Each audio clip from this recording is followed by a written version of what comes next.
competitive games. So I'm going to just real quick tell you what's going on, and then I'm going to hand it over to the team here. So we thought the best way to demonstrate what positive player interaction looks like would be to model it by pitching to you a game.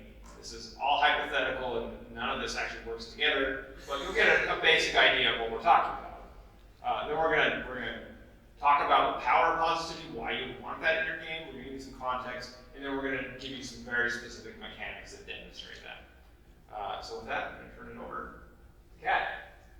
Yeah.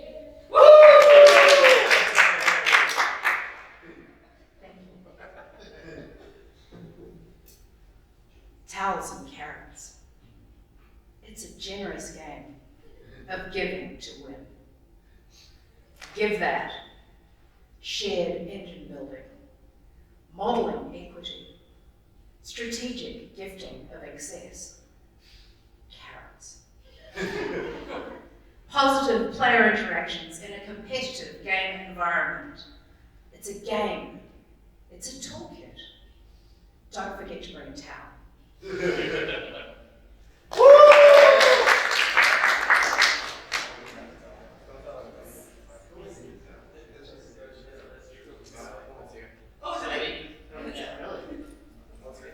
I am the power of positivity. Yes. Woo! So we were talking a lot about why it's important to have positive interactions in games. And one of the key things we came up with is that negative interactions can cause a lot of problems for a lot of people in games. And it's one of the things, everybody's got a friend that says, oh, I hate board games. And when you pick it apart and you ask them what happened to make them think like that, it's usually, a game of Monopoly where everything got kicked up in the air, or some other negative interaction within a game that has influenced the way they feel about games as a whole. And we know that's really sad, because not every game is like that. So we think it's important to have positive interactions for hooking in new players and keeping new players playing games. Also, in a family context, it's really helpful to prevent meltdowns and to really model the kind of behaviour and positive behaviour that you want to see at a game table, and fostering a kind of healthy game-playing, competitive but healthy environment where you are able to be modest in victory and humble in defeat. It's very much easier to do that if you've encountered a lot of positive interactions than if you've just gone through a load of negatives. And finally, it really helps us to connect with other people when the interactions we have with them within a game are positive. Over to Will. So, to go into a little bit more about why positivity is important and how it works and what it really is, I want to start with accessibility. So, before we can have any kind of positive interaction in the game, we have to have the environment set up for that. So accessibility is a prerequisite for any kind of really good gameplay, but also just these kind of positive interactions we're talking about. If you don't feel included in the space or in the game, if the game's modeling some kind of interaction that even if the mechanics of the game are positive, feels bad to you, you're not going to feel a positive interaction in that game. So this is a very important thing to have. Both as far as physical accessibility, the way that characters are depicted in the game, and also the way that you're invited into that environment. If you're feeling gatekeeped, if you're feeling like you're not really allowed to be fully yourself there in that environment, you're not going to have things ready for you to feel positive about it. And that all comes down to that social contract. So it's all about knowing what kind of game you're coming into. Even if you're a game that's really take that, really attacking. If you're ready for that and you understand that environment and how it is behaving in that environment, everybody agrees to that, and everybody's good with it and have a good time, that's great. Same thing with a very positive game like the one we're going to pitch here. It needs to be very positive, and everybody needs to come into it understanding the spirit of the game and play in the context of the spirit of the game.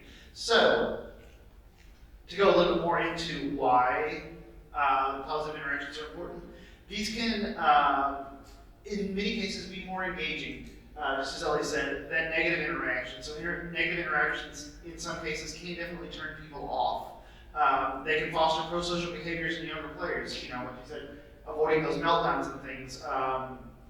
And they can even bring new players into the hobby. So these are all really great things. All that said, negative interactions can be very memorable and engaging to certain players. There's some players that really like that. And even if you think of something like filling out a negative review or a negative survey, you're going to engage with that more. So we're not saying that negative mechanics in games where you're attacking each other or doing something against other players are necessarily bad, but it just depends on the context and what everybody's ready for, what everybody's wanting to engage in.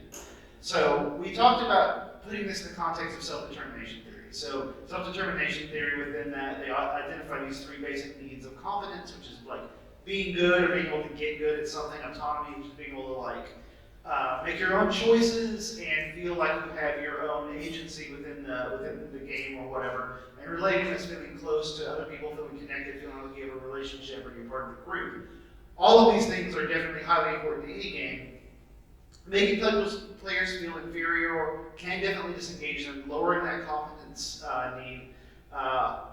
Actions that remove choices from other players, that make them mess with their plan or just otherwise take away their ability to act within the game the way the game is set up to give them that action space. That can be bad. That can lower engagement through reducing autonomy. And the relatedness, we can go either way. So positive interactions can definitely promote engagement through connections with other players. So if I'm doing something for you and you're doing something for me, we're getting along, we're helping each other out in this game. That's promoting that relatedness. That's going to make you feel good, feel more connected to the game, feel more engaged. On the other hand, backstabbing, broken alliances, and all that can have a positive effect if you're not prepared and ready to play that kind of game and in that kind of headspace for it.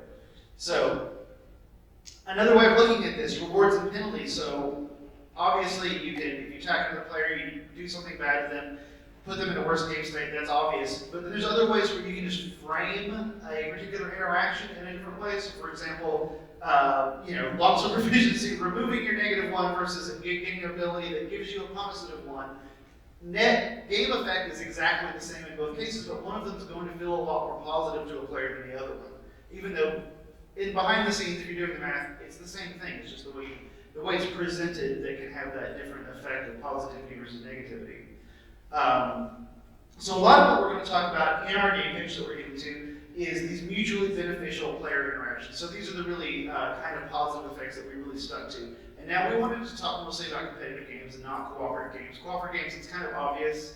I'm sure there's some nuance there, but we just kind of, for this scope of this, we stuck with the competitive side of that. So looking at, rather than take that mechanics, what would a give that mechanic be? And we've got some answers, some potential answers for that.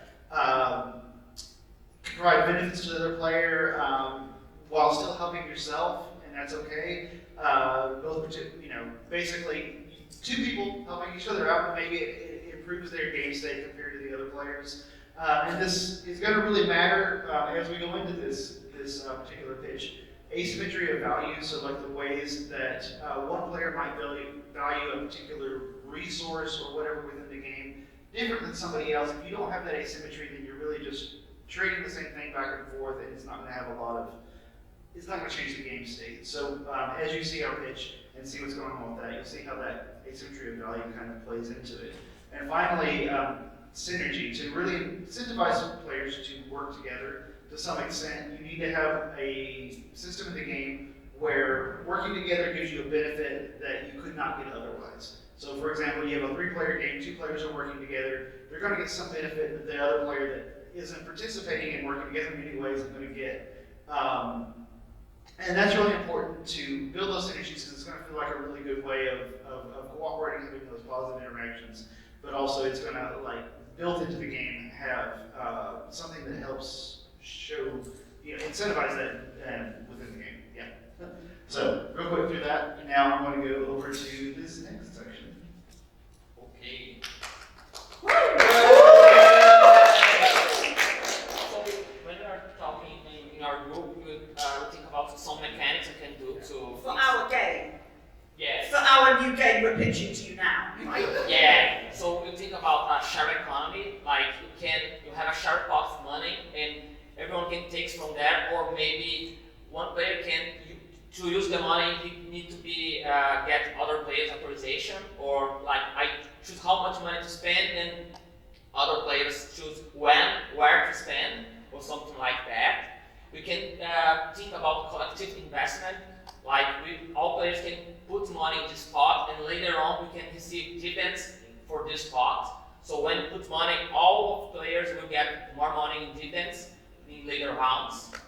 And when you are actually using this share pot of money, you have to be over and above your own intentions and do something that is good for other players. Okay? And For example, creating a shared infrastructure. Okay, and you also, we'd have a pool of resources in our game. And there are a few different ideas we can use for our pool of resources. You can, when you take something from the pool, everybody else gets that thing as well. Or when you take something when you add something to the pool, you get to take something else from the pool.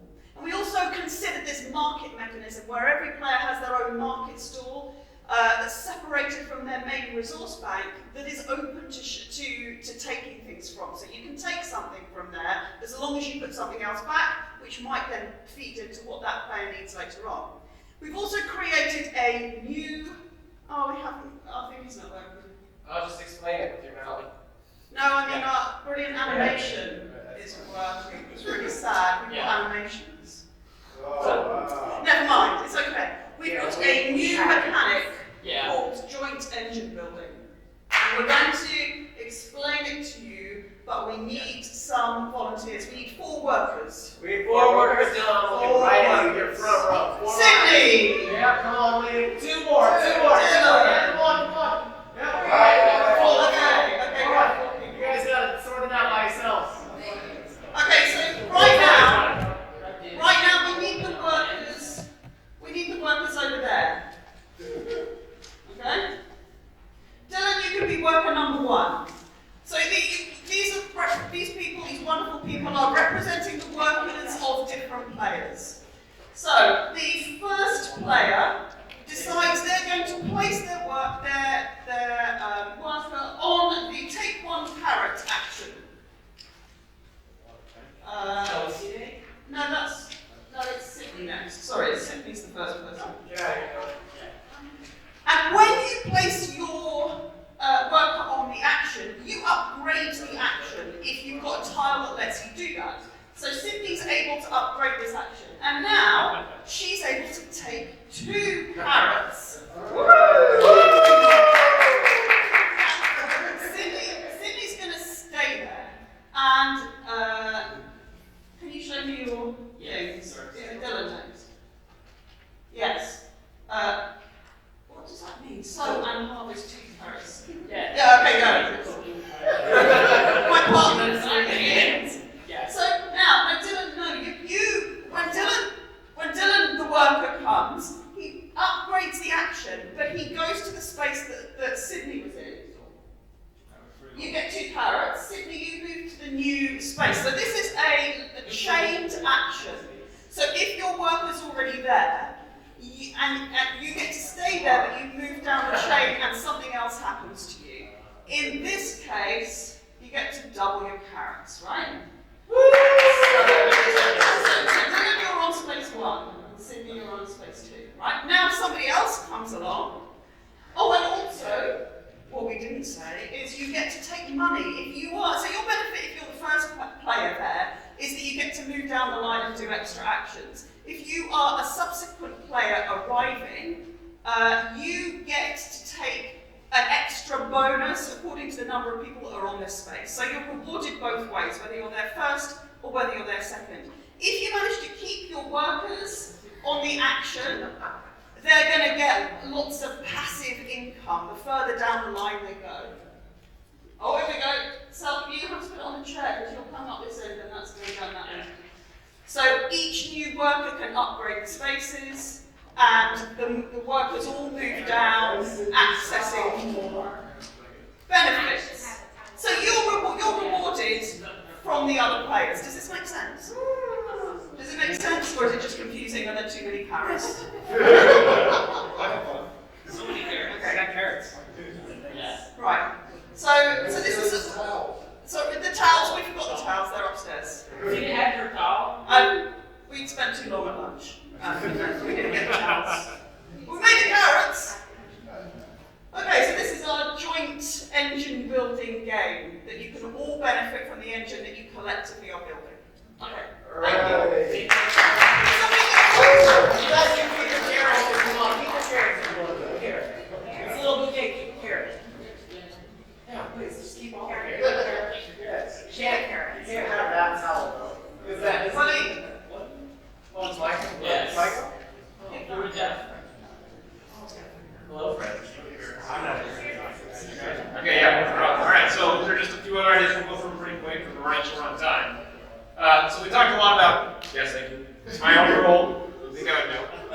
So give that. What would that look like? So first off, it's important to note that when you're instigating positive interaction, quite often in games when you're forced to give something to another player, the strategy is, who can I give something to that's going to give them the least benefit, right? Because I don't want to help someone else in this game if that's going to detriment my ability to win. And so with give that, we needed to minimize that. And so we thought of several different ways of increasing the social contract between players so that you are encouraged to give someone the best thing you possibly can. So like an example of that, imagine you're playing a game of Catan, okay? But instead of trading resources, on your turn, you were forced to give another player one of your cards. You could pick any player you wanted, and you could pick any card you wanted. And you gave that to them. Now, when you did that, that person would then, from their collection of cards, pick one of their cards to give back to you. Okay? Now, you might say, okay, well, why wouldn't that person give the worst possible card? Okay? Well, it's because if you give me back something terrible, am I ever going to pick you to give you my card again? Probably not, right? Whoever gives you back the best card is probably the person you're going to continue to give things to. And so give that is all about finding different ways that you can create that social contract so that players are encouraged to do the best thing they possibly can. We have a few other examples. We have a toolkit written up that lists a few more examples for us. But we need to keep moving on. Okay, door opening. So this is a mechanic wherein there are gates that I am unable to pass by myself. But other players have the keys to these gates that if I give someone a very good gift, they might give me a key back in return, and so I can progress along.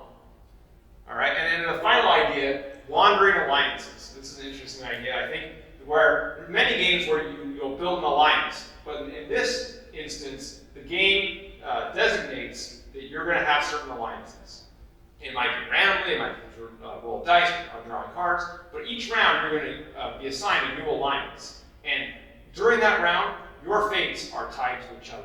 And so you want to make sure that your partner for that round is benefited as much as possible. Also, during the whole game, what you don't want to do is go and ruin someone else's game, because you don't know that at some future point you're going to be aligned with them, and if you've messed them up previously, now it's going to make that round much, much harder for you to rise your votes.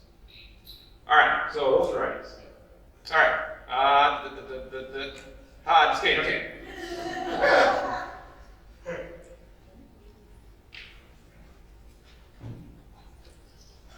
Okay, so what we're looking at here is using symmetrical concepts of game design to model equity doesn't work, because we all know if you start off at a different level from other people, you're going to need different things to get to that win condition, right? So basically what we figured out from this is that starting symmetrically, giving gifts, doesn't actually get us to the position that we want to be in. So equity implies asymmetry. Hopefully that's what this is going to tell me. No, it's not, right? So in this situation, what we've got is we've got each person here, A, B, C, and D, and they each have a skill set that's different from the other people. And then what you're looking for from each person is the different things that that skill set will bring you. So for example, here you can have a side relationship where person A is looking for C, person D is looking for B, but person A and person D can also create A. This sounds a bit weird, I know. But for your final win condition, what you're actually looking at is to all create B, and not everyone's in a position to create, or sorry, to gift some of their resources to the group at the same time. So if those separate groups can create those different needs, we can combine them all in the end and get to our win condition asymmetrically by working together when we can to create the whole environment in which success is possible for the whole game.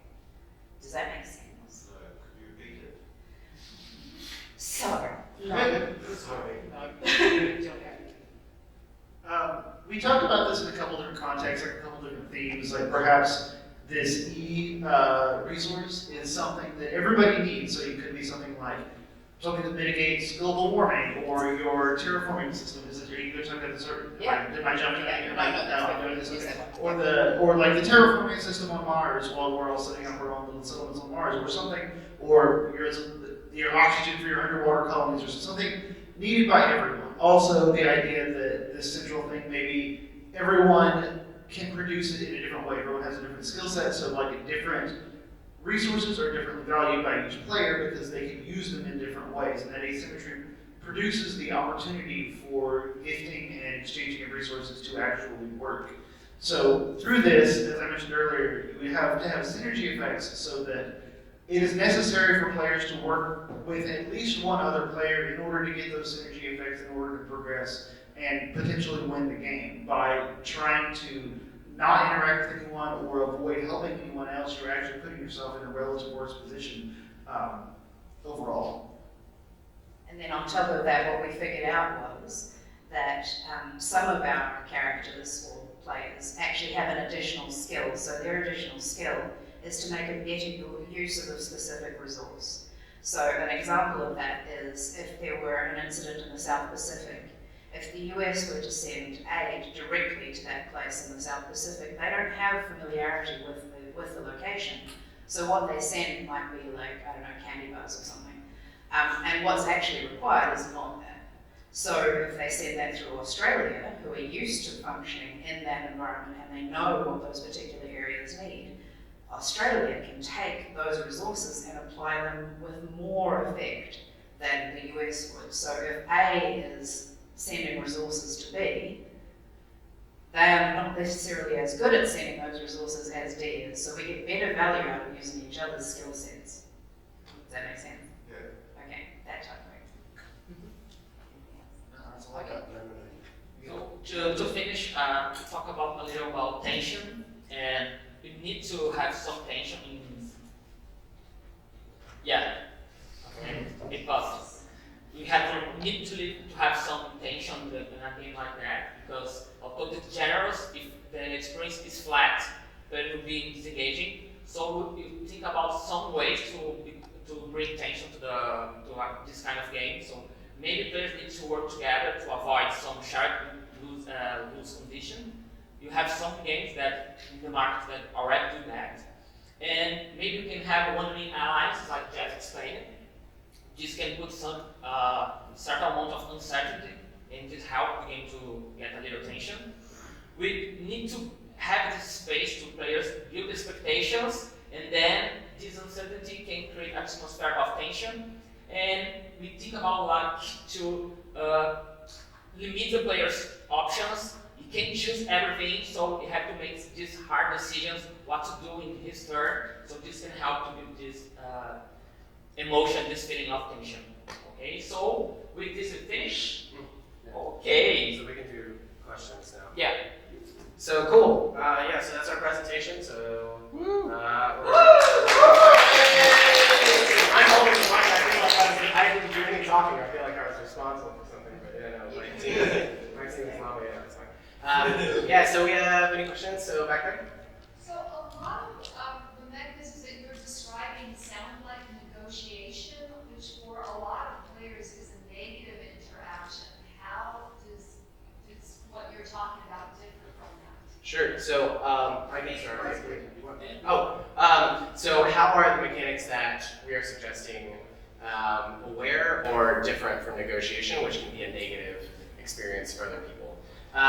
So my first thought is that it's kind of baked in. So when I think of a negotiation, I think of like a Monopoly or a Catan. I'll give you 1 week for 1 wood. Where in these mechanics, they're actually baked into the system. So there's no discussion, there's no conversation. It's all subtle. Like, I have to give you a card. You have to give me a card back. And so there's really no negotiation. There's just this really unique and cool social interaction that's being put on point. But like there's no pressure to converse or to negotiate a better deal or anything like that. But does anybody else have any more thoughts? Is that all right? Does that answer your question? Not really, because you're talking about give me the best card possible, and I'm not going to choose you later if I give you my weak card. And that just sounds like a lot of what, in my experience, the players want to avoid. So how do you avoid that kind of sense of now you're not going to pick me? It's going to be punitive. Right. So there's two sides of that. One is what he said. If we make it in, we avoid the negotiating part of like talking to somebody sort of external to the game mechanics is almost kind of a meta thing. And so I think the first part is trying to build mechanics and get that out of the way. The second part is, I think what you're saying is if I do something positive for you, but then later on in return you don't do something positive back for me, now we have sort of broken faith between us, and that can feel like a very negative reaction. And I think that is entirely possible, and I think that there's a couple things you have to consider. Is one, that can't be too punitive within the context of the game. So even if it's bad, it doesn't feel too awfully bad. And also, you can't force positivity too much, right? Because if you don't have any choice except to be positive, then you're not really being positive with another person, right? It still has to come from free will. And then it also just boils down to like, is your other player playing within the spirit of the game? If you're playing a game that requires this kind of interaction and somebody's just not being a good player, there's not really much you can do about that, in my opinion, I don't think, because you just have to have that social contract and that magic circle with you guys, right? Yeah, so and at the end of the game, we are trying to rethink how competitive games can happen, so there's always going to be tension between players, and kind of like Will was saying, we can only do so much. These are just some suggestions that might encourage people to act in a more positive way. So I just I just need to add something. In some cases, you think about doing a variation of the mechanic I could, you choose, so we can avoid negotiation this way, like I could and then you choose, or maybe you could and then I choose. So in this way, you can avoid negotiation and bullying in negotiation. That could be the negative part, and still have some of trading and shared experience. Yeah, maybe just answer your request, Jackie. Okay. So I think just in the interest of time, if you guys want to talk about it further. Sure. Yeah. What's up? I was wondering, kind of continuing on what Becky asked, is you guys consider how to deal with multiplayer aspects where if two people are cooperating and having a great time, that third person just sitting there not winning and not having a positive interaction with anybody? Yeah, sure. So the question was if there are two people that are really vibing, or I guess I should say how you asked. If there are two people who are really cooperating well and benefiting off of one another, then there's a third person just kind of sitting out. So a lot of the mechanics that we have baked in, if you are hanging out with another person for too long and you're both benefiting while another person's super low and suffering, then one of the people that are benefiting, because they're so joined, they're so connected, right? The two people, one person might be ahead, and so that person will naturally win if they don't go to look and try to get help from the other person. If that makes sense. So since they're so joint and connected, if there's just a cooperative show of these two people, then they're both going to elevate to the top, and one person's going to win, or both will win at the same time. And just one thing to add, and I think this hits on both the questions, is the concept of wandering alliances, like we talked about, where this round I may be partnered with you, but next round I may be partnered with you. And you have no control over who you're partnered with. The game is dictating that to you in some system. And so that way, everyone is engaged, and there isn't this necessary negotiation because it's being dictated to you by the game. Okay. Yes. We got, I think, probably the last question, yeah. From what I understand, your game examples will explicitly encourage positive interactions. Have you thought about, or do you think it's interesting to think about games where positive interactions are possible, but they're not explicitly encouraged? It's more up to the players to maybe decide or figure out if that's the optimal way, or that's the preferred way to just play the game. Yeah. So the question was have we considered? So all of the examples that we have are about positive mechanics working to elevate players, but they are all explicit, right? So have we considered how implicit positive mechanics could live in a game? And I haven't. Has anyone? Yes. Okay, yes, we have considered that. We will shortly address that. One of the things we talked about was the fact that through the artwork and the graphic design and the language that you're using in the game, it can lead you to believe what kind of game you're going to play. And that, it will attract certain people. You've got a dungeon crawler with a load of backstabbing people on the front. That's going to lead you to expect you're playing one kind of game, whereas a much kind of friendlier design will lead you to another. And just one other thing on that, what we mentioned about the social contract. So when you sit down to a game and it says, take that on the front of the game, you know what you're sitting down for and you're agreeing, I'm going to get into this situation. What we're looking for example, with our game having generous and gift giving on it, we're looking for people sitting down, making that social contract with each other that they're going to play a positive game. You can do that with any game you sit down with. So implicit, explicit, but what we're working on is explicit.